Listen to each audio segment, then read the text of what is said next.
Asa. Yes, you know Kano. Me nkyere no abakose ni bi. Amanfo se na nse ya se wo. No, because I will kasa akanfo nyina firi bono a. From the word go no what? Akanfo nyina firi bono. When you say bono, you are referring to which group? For quotas here. What na sunyanda? Nti ya kan bono o refer to info. Yeah. O kan bono a. And na ya wa se sie. O kan bono sunyane ya bono. Domasi ya bono. Fiapre ya bono. Brekumi ya bono.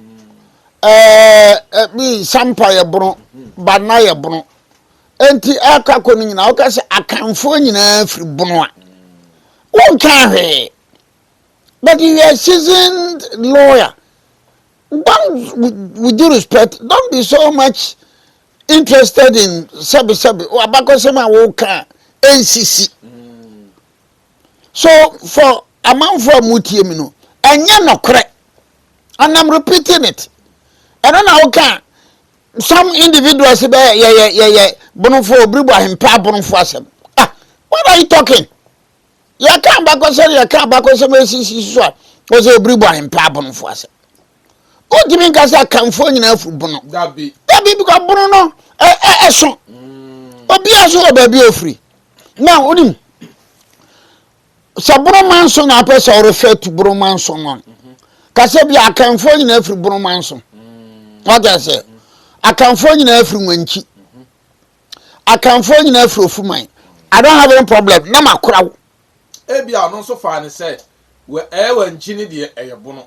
Yeah, but akanfo nyina afri hina hemfa. And they conclude by saying that bono tachiman. And that is also wrong. That is purposely false. Probably false. Because you know, when you talk of the Bromanson the touchy free no or no touchy mino. Touchy free and Bromanson ni chaka. Touchy free no Bromanson or mun chaka. Touchy free are more recable for Nibia. Let's take touchy mine. No, Tachiman, present day Tachiman. Yeah, Bono manson for noa, Wabobetana, Tachi free naso. And I from Tachiman, that is the present day Tachiman. Now look, Mwanchi wa Bono region. But Mwanchi free Ahwene Koko, or free Amanem. Mwanchi? Yeah, Ahwene Koko. So Mwanchi have done nothing to do. Mwanchi on the Bono manson ni chaka. Even though they are bono when chikwa wa bono man so bono is menje bebre bia so nyame kan say akanfo no obia woni ba bia ofiri ya o kan say na you say yes you are a perfect historian. You cannot box akanfo no nyina into adaka bakum say akanfo nyina afiri Bono, that is not true. No, just say you have a hidden agenda. And that historian so bakubini. Ansasa siraku. Boy, and that's a domafo to better na suntereso. And now listen to asamba kubioke. Domafo better na suntereso. And now santefo Ebeje wa masase. That is also falsehood. Because at the time, wama muda wama mane no.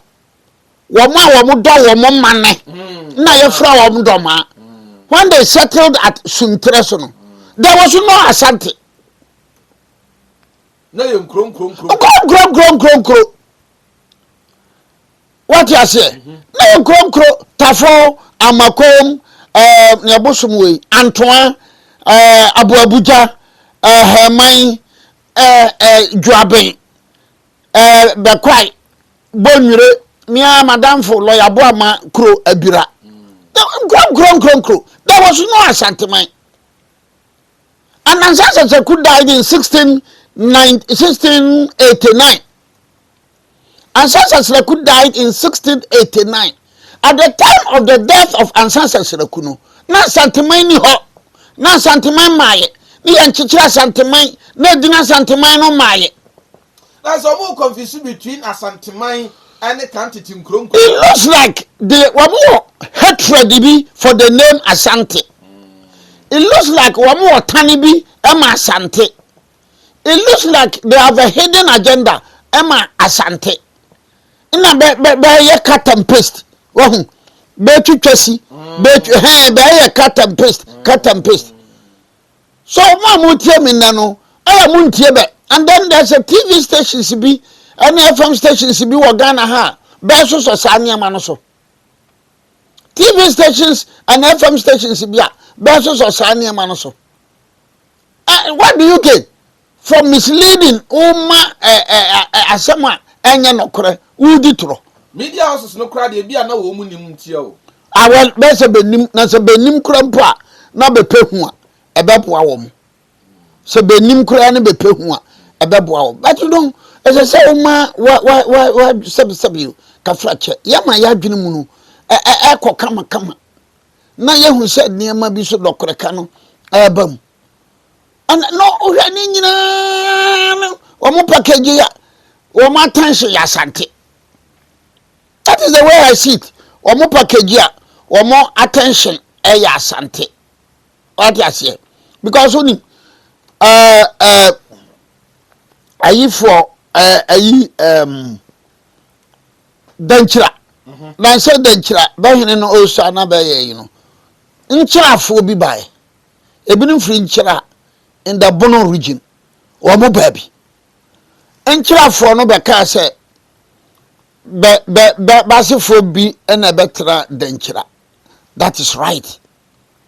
Now nchira fo no so adanchira fo no so oboko meko bunu no bi they went there wam go kasai now then na say danchira fo no ekọ wo munkro bi so dia people don't talk but Asante fo ekọ wo munkro bi so dia eh nana hayam dia nana hayam dia with the respect does it work well Asante fo no dia ekọ wo munkro ba bia Asante ni ko nkranza okoye ayia nana hayam dia no but ahimfo no bilim so dia ekọ nkro bi so a which they are claiming there.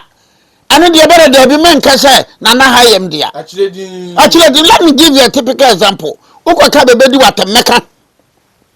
2 years ago, Doma ene eba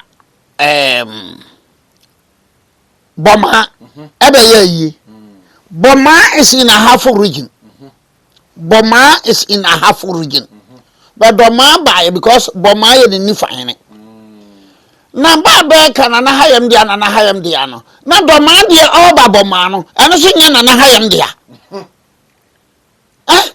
asamba plan yete ho Ghana okoto dia ne budwe and anytime you find say attack ni nyina ya directed against Ashantis attack ni nyina when you have the Adangbes or Eastern region where a year Ningo pram for so kwa Adangbesi ba. I don't want to Ghana for Nana hayam dia. That's a honey Eastern any great Eastern any great accra. But anytime you find these things, hey, Nana hayam dia. Nana hayam dia say. As you are talking today. Mamenya we suncha mpuasufo japekrom mpuasufo. So what you mudin da. Oh, japekrom be afashe na some say o ma ye kra abaguso abe menchi abe jape kromba ye ba fashe no heman adwumakase ankase fo no ebinim koi because jape krom the royal family no ebre free ankase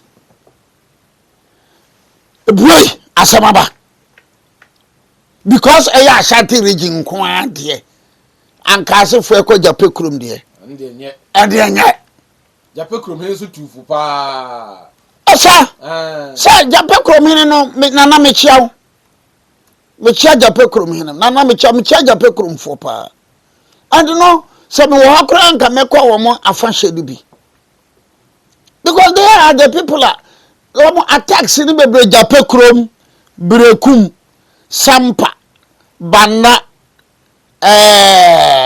sekwa ewiadomase attacks ni na tem didie no Okan wasem se troni media eyampa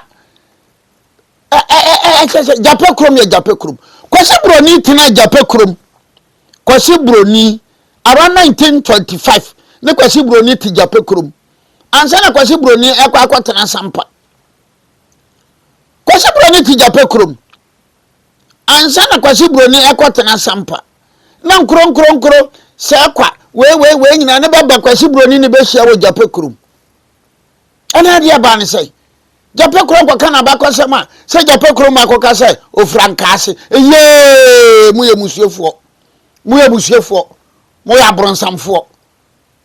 I mean, what is happening in this country? Na yenya media me betena ha me ka ba kwase media kura na mawu atam no susuro obi saba se no obribo hia yeda o ka bi ma santefo dodo me ma ka bi ma santefo me ma me nya santini papa nya santini me nya santini but I speak the truth, the whole truth and nothing but the truth. Me betena na me ka se nkuranza ye member of Asante Mine Council but boy nka se nkuranza ye member of Asante Mine Council. So amanso a abawo drobo asese me gina we so nka me ne hwane ukoka drobo asem a bloggers ne be frowa di watem ase wakoka drobo asem. But because I'm a principled Ghanaian, a principled politician, a principled statesman, a principled lawyer, you make a drobo for us adjobre because mind him other word to hene so the word to mind him. Just say he so the bed na become bear to him.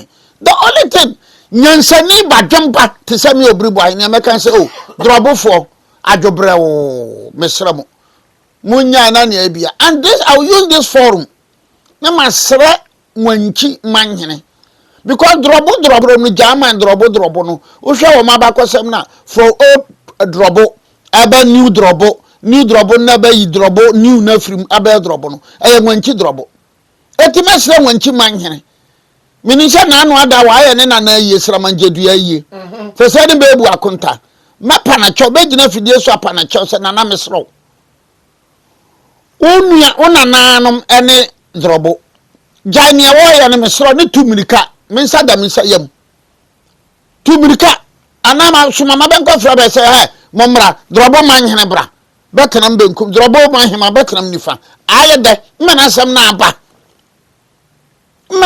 aba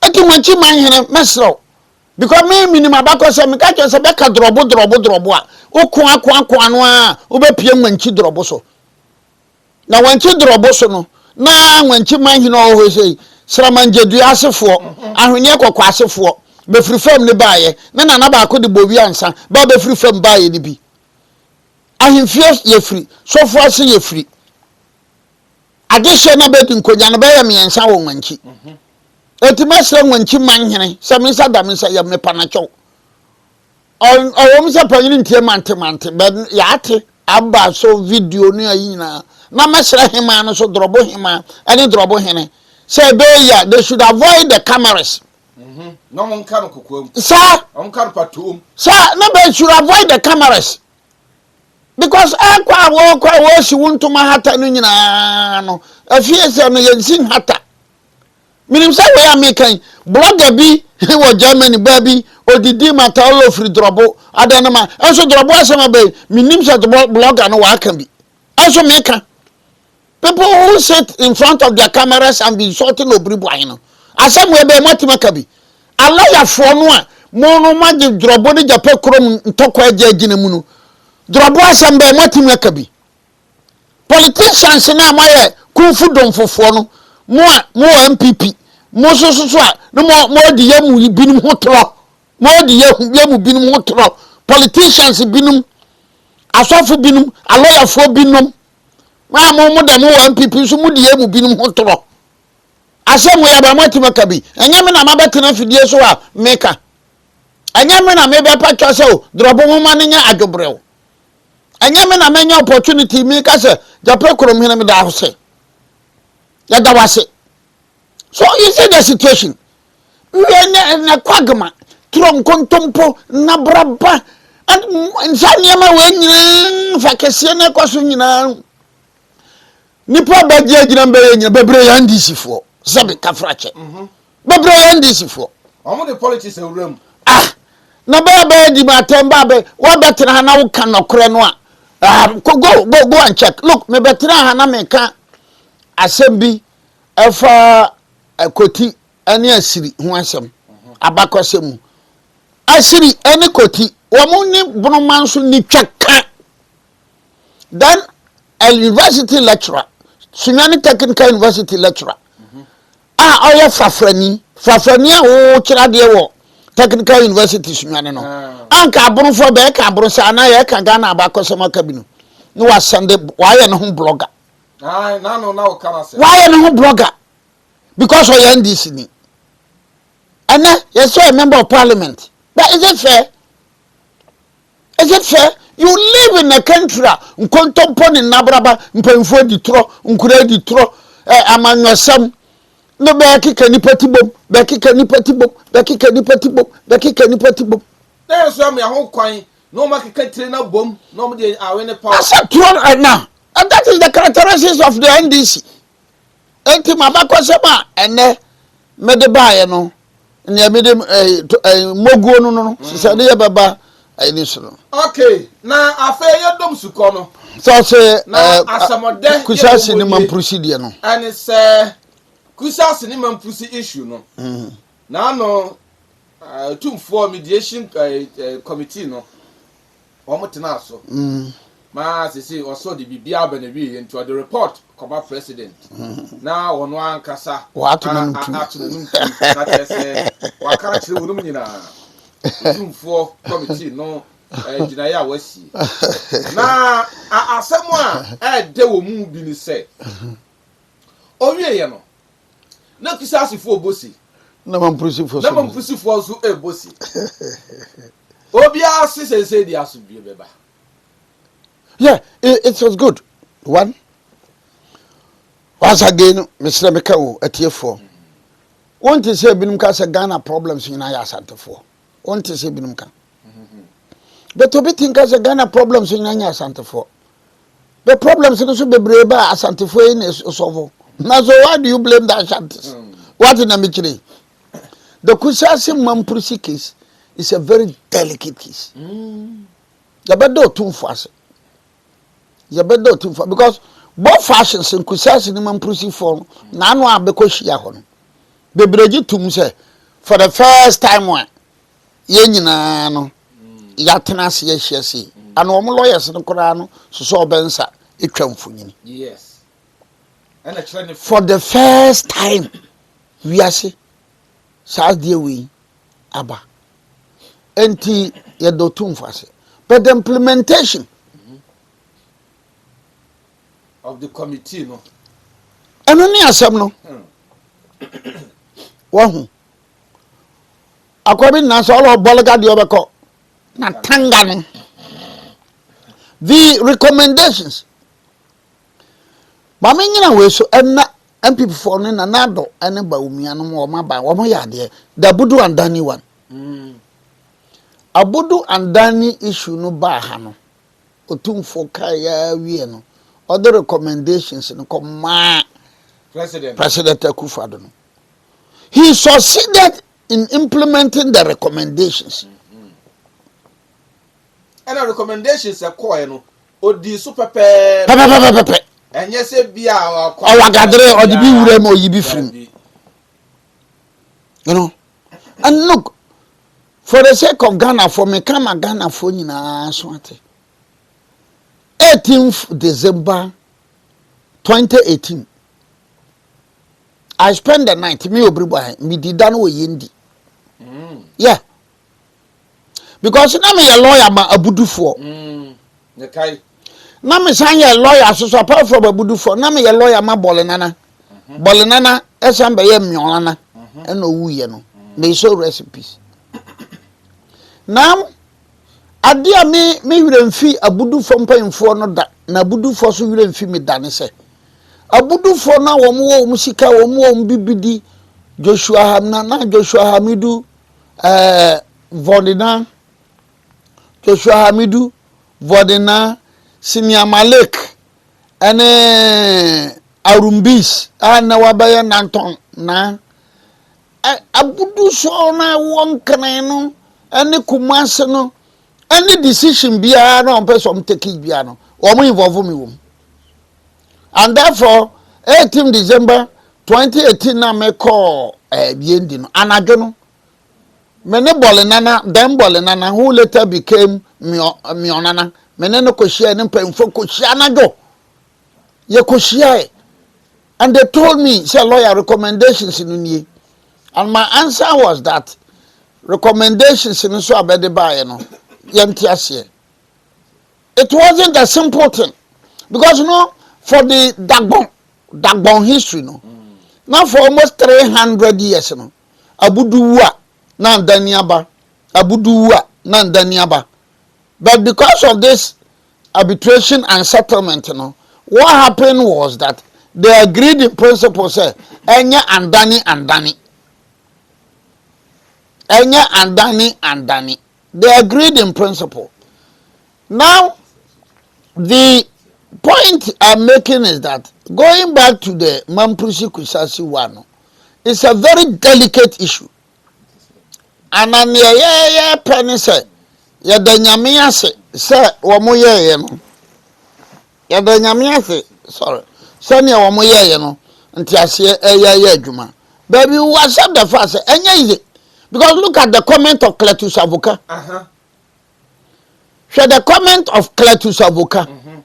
Mete se Cletus Avoka aka wo Accra FM mete ye pede me dem se gumiti. Oh. Mele ye. Adwuma die na otumfo ye nyina no. O hwa aye ka. Na nsesem ko kasa. That comment was in a bad taste. You are a senior lawyer. One year fee. Uba politics ni ye mu bi mai. Uba ye lawyer na me mai. Kusasi for no bebre gidie wo mu because na we ahwene na ni na so na no e ma kusasi for no. Sa comment ya wo comment say Asantehene and the president they are being intimidated. By when? One content of the committee report ye obian ye. Now ko say Asantehene and the president are being intimidated by when possibly ebia who the content no ebia who content na nya of the ebia who content no so wompe we are member of council of state until you say na waka say the president is being intimidated we are leading member of the NDC ye nyina pe memeti ade a me pepa se me hu se abudu and kusase ne mampurusi baso bensa bechia benya baniaje benyina ye atoye kusase ne mampurusi. That is what I am expecting. That is what I'm looking for. And then abama maniaje na wa wo so ye panyini no wo no wo tutumu abo wo no wo ye mu se say ya. It is not fair. It is not fair. And no, we are not being fair to ourselves as Ghanaians. Na say the nyemesi kui. Ghana nyina hia asomdwe. Ye nuanom kusase ne mampusi fo nso hia asomdwe. Ade nsusuye ben na ode bemma the president and mpenimfo a asemi ekosi wo mu na so na wo mbetu ho anamon President na afen so no kusase ne mampusifo nyina so se be ya be ma asumje na tunya bayi me ne hwane ne nkotu president Mahama fo onto no fo nsusuye me ne hwane nko ba president Mahama fo when they were doing campaign no when they were doing the campaign, President Mahama called Boko. You were Boko. MPP for power as Boko. President Mahama kojina simpie so ka say oba obecreate region. But betena aka say President Mahama that statement no. Ehu. As usual, Baba be di matem di matem. Baba be di matem di matem. And now o check ya. Om say mfie nwotwe na na do be di Ghana no. Nipa ewu ye no. Enuru President Mahama afimpo enuru ye. Mentesa bamba bi kan bi. Mentesa Mahama yarga kan bi. President Mahama kan bi. Na ban na woso. Wa ban na woso. By campaign 2024 and this is from paying for Ghana half an nyina kotugu kusasi for asum PK sapon na no hwe no right up na omso omba dem ma omoba attachment ya omoba mention omoko western of everywhere. Then this message was that no kusasi, no NDC. Eti kusasi fokura na wam binim ye sympathetic to MPP no nyina no bejaye mo tena wiase yesa enenne wo ma ye recommendation President Mahama I am saying say ye nyina ye pe kusasi ni mampuse eti recommendation no too for the amount no implement it sadi esitie because the abudu and dani one no o too for the man akufo no or implement here. Said the city ni here pa. Even at the risk here, ye changing history because now abudu and dani. But for the first time, the abudus admitted the abudu should not fakasi na MPP for. But get to mu mane be and dani. And I played a major role. Aside with the Bolinana who later became Mionana with the elders of the Abudu in the 18th December 2018. I played a major role. Me dancing in Kandapa, National Security. Because on 19th, I had a call from National Security. Obribo he faneme free yendi batamale. Namra amane bere satellite dawso. Ko yendi namra mpam ko yendi. Many yendi are paying for Abudu from paying for. We sat in Bolinana's house. And I correct. The National Security minim who fed them with that. Bijutum. I played a major role. Me can't be something bo. And then me would na Abudu for that bong for the bomba for because this man or ye hero on a ma Abudu and Dani conflict no. Ebe we ye no. Otu Abudu for kachira wa musamoda umenyin tumsa 200 years or to 300 years history no ye change no ni ya be na ndani a mumenyin tum aya je tumu a yakopon adawroma enewe asumduaba I played that role. Yes. Manado I played that role. Yes. Mamudu Baumia played that role. Jamahama, we asking you play that role. Yama yemhu. Na asumdue at least. Na asumdue emra. Na Ghana asumdue yen. Mo ye campaign and this for ne be nimpan se be ye campaign. Abrofo munya santefo nka. Abrofo munya santefo achi. Some people for na power be ya.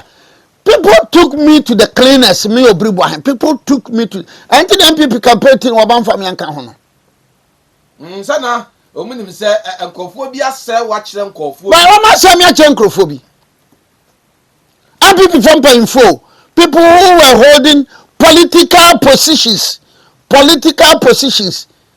some cabinet ministers some deputy ministers me ma se me nyankoporo ene na me da so tie me kasa mo so mo kasa ma entie na be kan ya no na people for bigitum some cabinet ministers Nanado government cabinet minister from Ashanti region bought into that. Cabinet ministers Nanado nanado o ka say beto abawie no chairman sabo su ko ka say MPP lusu bono no obribo ahenim hu bi abrawo ne me yankasa ba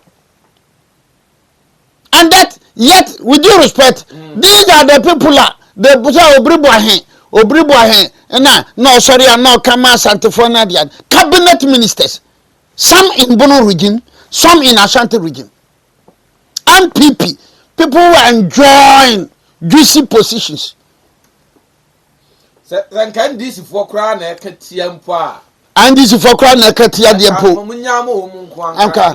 me say lawyers politicians farmers teachers lecturers been free Bono been free Ashanti because they felt me a threat politically me a threat because me not going to make can obi apemasem ala for now any politicians me just say what menya opportunity ba ka kire drobo for say me nsa yam na na munyai enso me nam te ha because several times me kasa ma bro man say asanteman no I spoke for Japekrom Brekum Sampa Bana Menje Dibebi Eviadomase enono so once again we have a problem. Look, like Curtis Abokase Makoka say, if it is true, Sakoka say, Nagbewa was a met. Okasa weti. Nagbewa enye meth. Actually, say Nagbewa ni ya meth just say. Anya bia esheda esiye. Nagbewa burial place ewo pusiga sesiya. Nagbewa burial ewo pusiga sesiya. What you say? And that from 1800 to 1932, 1800 to 1932, no. So we are pusiga hene. This we shall pusiga. We are just about na yiri ho wona lerungu ebesai.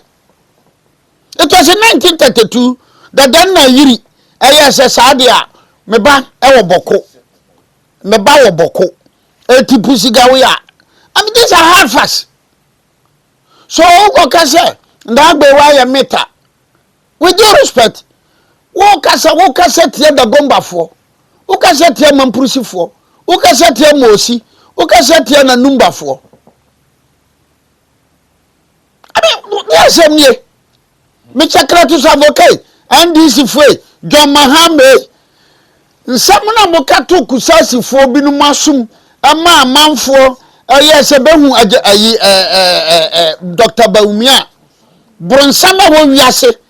Bronsama ewo wiase ene Dr. Baumiano. Muma himano mayentie. Muma himano amayentie se bronsam na wo wiase. Look. So yaka Foko yaka enke se kusasifo. Let's be very honest. Kusasis any man process. But that Nana Kufado Abanasepa. Because in 2020, in the history of humanity, be ye marase, uko bokwa, heneba kope, any kusasi, abudrago. Now that ya creating traditional council bia, that traditional be your friend kusam. Happy before na yes, I be no. I am saying it on authority. And that Pusiga, Zebila, anyway, no, Bekwa she, Bokuna Base, Kusasi. But when MPP for your mabano, and this is for Ankanchra Manfo. Let's come to the man process. For the first time now, MPP for the creative, so you are creating Northeast region. And that Northeast now you are creating.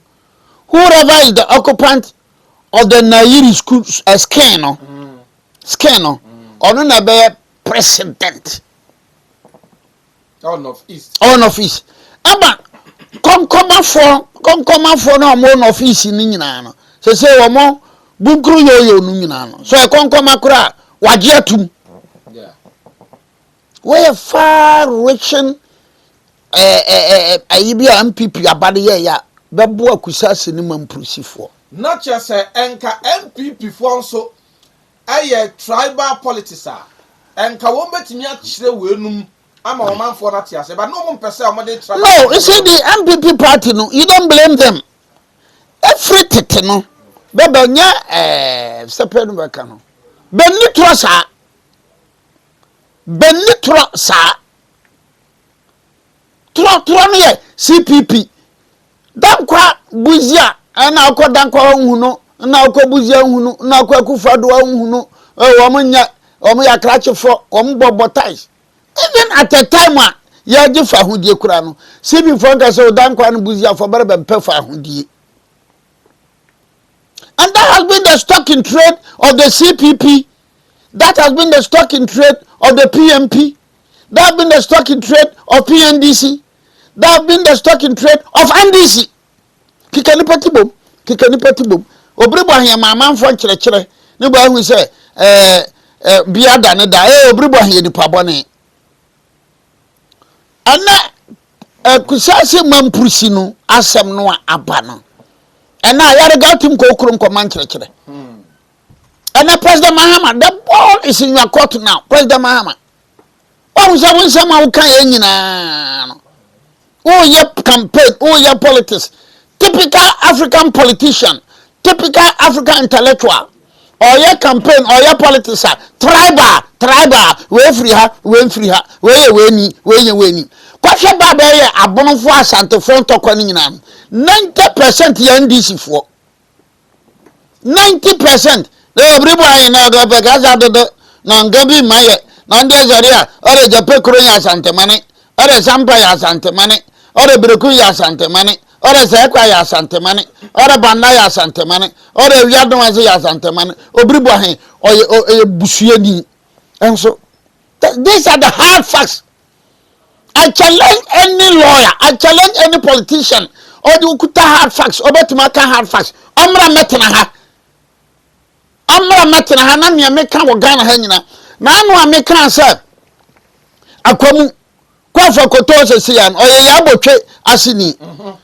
Na how much suspicious say nyame mfa sa mama no wosumna so. Akwanya no be vacant ya ansere ni baba bedi. Mi wie yan akwamu atrankonya bi from say na woni makwamu na ole ne da kroba no kropa no waka no na branansa say no ko Crystal Castle asamani kiss na okoji fra brofo wo Crystal Castle no ye be kiro me nkwa akoso boda ne binima na atimpoku mi nwura mu hoda because me kan okore no na me tu mira no ma kira osie but to kusase mampurusi. Look, you can make it from 1700 to 1958, whoever occupy the skin were Bokubiano, Okosawa, na yiri ho. Obia baba Boku na babiano, Oko na yiri ho kosai. Yeah, but no, I will not support the Kusasis, I will not support the Mampurusis. I will support the Kusasis, I will support the Nansis when it becomes necessary. Men are meeting each other, Kusasi, Mampurusin, Moyania, Montanasi Ache, into ya Titimua. President Mahama no Bajina Okan or Gonja new. Ban, some Messia, Koba, what was the Wativi, Wakabi? I know Bakan Yanoke, Beto Abama, New Year, number Umia in Pabon, even in MPP. Baba ya campaign tiaba umia nyina anya kusasi issue no but betimun kan okore. I mean, how so would this issue a target baumia in 1958 when a Opoko committee was formed. No baumia ba wono na ba ngo baumia na ba ngo baumia no na kusasi mampurusi asema asia. You realize that even in 1860, Mampurusi for the Busanga for Nyantokwa. So even in 1958, number of Miabe Mono, Kusasi Mampurusi problem, Ewo. Baumia, a vice president. Baumia, vice president, Oyohono, and ya no court, MPP time, Bolgatanga High Court, a bench warrant. Sawa Monkoche Nayiri. Abrane for court processing. Pian sabu na yiri anya Ghana ha enya Bawumia person mami nwe na de na kom na ba because in chat so na be chat to Bawumia so no ya and a very innocent Bawumia no oye innocent oye quiet ntokwa no free no na monam anti na kusasi police station even in one constituency about to nani Bawumia no oye man proceeding onya votes than kusasi din na ojina ma MPP ticket. So why do you tag Bawumia? What offense has he committed? Bawumia kura no na ho kire no baabi. Why? Sa na chena mampusi for no asini hene wo boko no. Court no de bench warrant. Se ben ko kire no. Against for MPP. Banka say Bawumia trodin no hwa ma ba yesa. Meboa. Among for the Pringoers a call Nalaringu Sabe Cope Yana Nayiri Muya during MPP time. A court issued bench warrant. Whoever at the National Security or the Ghana Armed Forces commandeered Sabanfa Wankwachi Nayiri. A CMPP pencil and a man no block here. But MPP office. People burnt Bawumia t-shirts.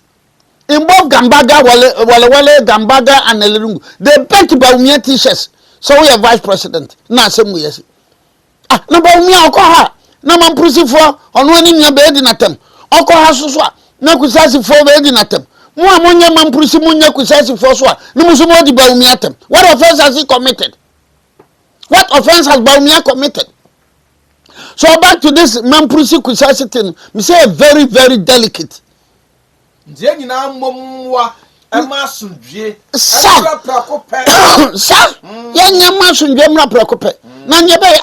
daring President Mahama. So we a principal politician to say me Obribwa here. Publish this recommendation by 2-4. I want the whole world to hear. So Obribwa say, I am daring President Mahama. We are very principled. We are very honest. He's a friend. A principal, a friend in here. But on this very issue, I respect him a lot. But on this very issue, I am daring President Mahama say, Abudu and Danny Diano, I played a major role. Amamne ye ato ye. President Mahama, oya madam for. Nibu mampagini, madam for pano. Ohumya, otiba sama no sere. Obiri wo ho, owo bere obiri wo ho. But menini shall say, ohana wanda. Now, so, but I'm saying, sir, in this particular issue, President Mahama, I am throwing this challenge. Ayariga, throw this challenge to President Mahama.